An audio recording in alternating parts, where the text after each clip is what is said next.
good morning, my beautiful kings and queens. I hope that today is a beautiful and a blessed day for you all. Hopefully, your week is starting off well. So, today I just want to talk a little bit about spiritual warfare and just some of the tactics that the enemy uses when he is bombarding you with spiritual warfare. The word of God states that my people perish for lack of knowledge. So if you are a believer and you do not understand some of the tactics of spiritual warfare, you could be a bit taken aback, or you could be in a bit of confusion because you don't understand the arsenal of the enemy. One of those tactics is confusion. We all know that the word of God states that a house divided against itself cannot stand, and two cannot walk together unless they agree. When the enemy desires to come in to steal, to kill, and to destroy, he deploys the spirit of confusion, and that is so that the house will take itself down, so that he does not have to bombard or enter into the door. He allows you to do it yourself. And one of those tactics is causing confusion, causing you to turn against the very people that are sent in your life to help you, causing you to have chaos between individuals that are divinely orchestrated.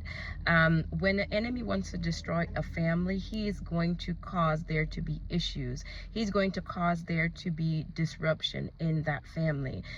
You'll see children arise against parents. You'll see parents arise against children. You will see husband arise against wife. And that is because the enemy knows that if I create disruption, if I create distraction, and if I create chaos, that is going to create a separation in the unit, in the family structure. And that way it is much easier to break the family structure apart. A lot of you guys are in warfare for your relationships. A lot of you guys are in warfare against certain family members. And I want to tell you that it is not those family members. It is the spirit that is at work. But if you do not understand what you are up against, you will start to fight against that family member. You will start to fight against those children. You will start to fight against that spouse because you don't understand that the enemy has deployed a tactic of spiritual warfare, a spirit of confusion, a spirit of chaos.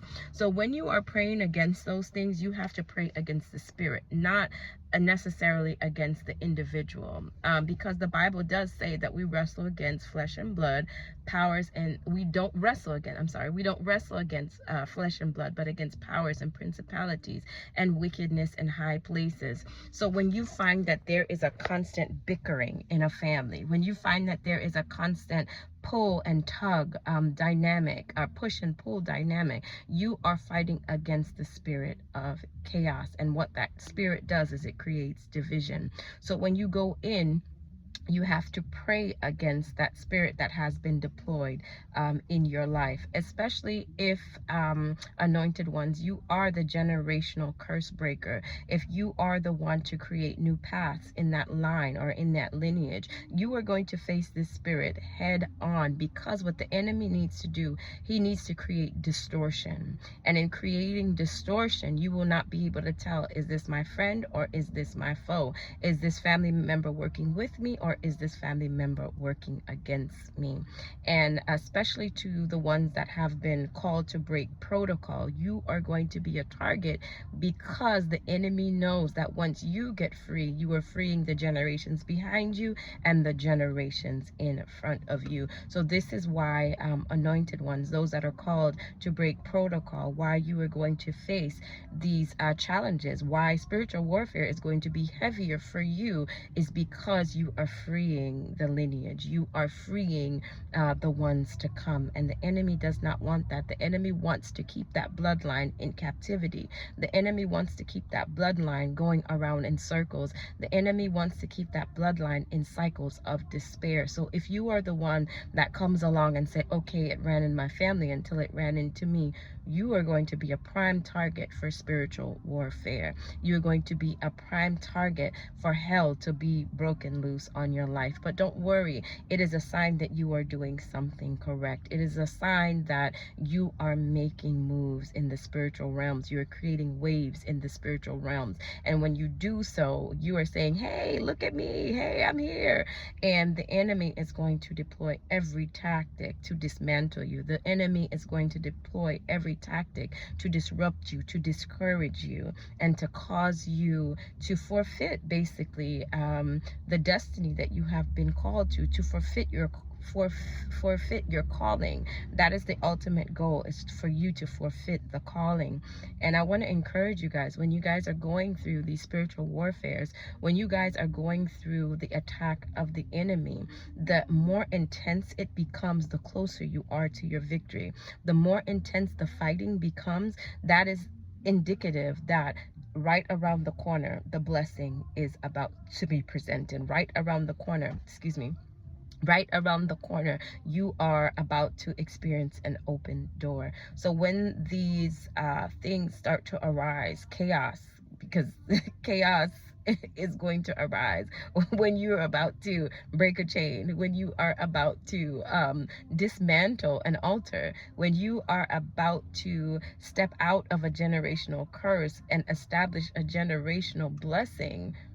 You're going to face pushback. You're going to face hell, because the enemy and the camp of the enemy is quite aware of what you are doing. A lot of you guys have been called to free your lineage. A lot of you guys have been called to be the change maker, to be the one that cuts the path. If you in Jamaica, when you're in the bush, you'll often see the man, or the Rasta man, with a machete, and he is cutting through, he's slicing through those bushes, because the path has not been created. So the one with the cutlass, the one with the machete, is the one that is carving the path. And then after he carves the path, those that are behind him they can walk more freely. And that is you. Think of yourself as the one with the machete. Generational curse breakers. Think of yourself as the one that is facing that bush, as we call it, and you're going to slice, you're going to dice, you're going to go through, and you are going to hack that path. And when you're hacking that path, when you are the one with the machete, you're going to come across the stubborn tree trunks. You're going to come against the foliage. You're going to come against the palm trees. You're going to come against all of that, because the path has never been created before. And in such a pivotal season that we are in, there are so many generational curse breakers that were called. There are so many generational curse breakers and so many trailblazers that were called, but because you're a little bit different, but because you've done things the opposite way, but because you have always been the one to go against the grain. People can often mistake you for being troublesome. People can mistake you for being strange, for being weird, for just going against the flow. And that is another warfare tactic as well, is to make you second guess your inner knowing, to make you second guess your intuition, to make you second guess your calling. That also is warfare. So when you are fighting these things, it's important to stand firm in the vision that God has given you. Stand firm in the direction that God is leading you, because not everybody is going to get the vision. Not everyone is going to get the calling. But if that's you and you got the vision and you got the calling, you got to stick to it. Stick to the path, because what you're doing has never been done before. The path that you are clearing has not been cleared before. That's why you're the one with the machete. That's why you're the one with the cutlass, as we call it, because you're chopping it down. And when you're doing so in the spirit, it's making waves in the spiritual realm. That's why your pushback has been so hard, anointed one. That's why your path has been so hard, anointed one. That's why every time you take 10 steps forward, you feel like the enemy pushes you 20 steps back, because you're making headway. Regardless of if you believe it or not, anointed ones, you are making headway and you are making a difference. So regardless of the spiritual warfare, regardless of the pushback, regardless of the chatter, regardless of the gossip, regardless of the day-to-day fight that you may face, you know what the ultimate goal is. You know what your calling is, and it is to break bondage. It is to break protocol. That's what God calls you to do. He calls you to break protocol. And a lot of people won't understand it. A lot of people won't understand you. And that's okay, as long as you are sticking to the path that God has chosen for you. You are the generational curse breaker. Be proud of yourself.